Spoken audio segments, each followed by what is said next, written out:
if he wants to win this championship, and he's obviously taking chances and trying to go as fast as he can to keep that Porsche out in front, guys. That might have been the wheel mark that Jamie Mello put on there. As we got a problem on the racetrack behind the caution. Someone is spun into the turn 6 wall. It's the 37 Intersport Lola. And that would have been just a driver change, I believe, with Barry behind the wheel. Yep. Richard Barry.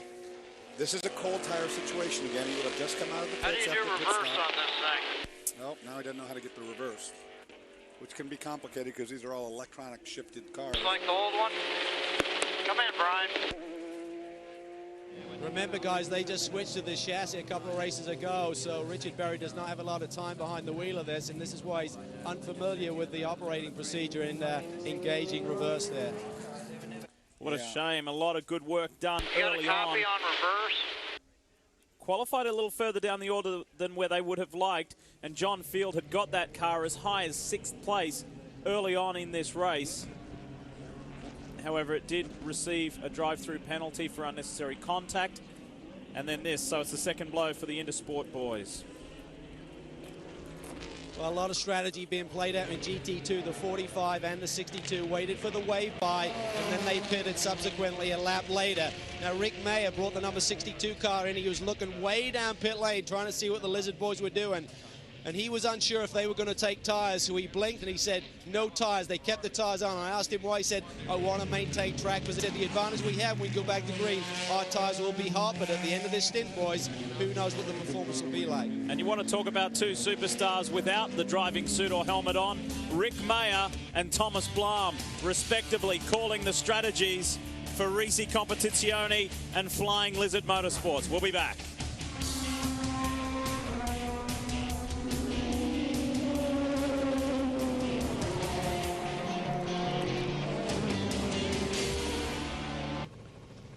We're still under caution, a long one this. We've had this since lap 35. We are now into lap 43 of the race, and this is the latest caution. Richard Berry, as we heard, putting the Intersport Lola into the tire wall, and this is under yellows, so we still don't know how he did it. We didn't see what happened there, but put the car off the track under yellows, perhaps trying to get some heat into the tires, and couldn't find reverse. They're going to try and get him going again.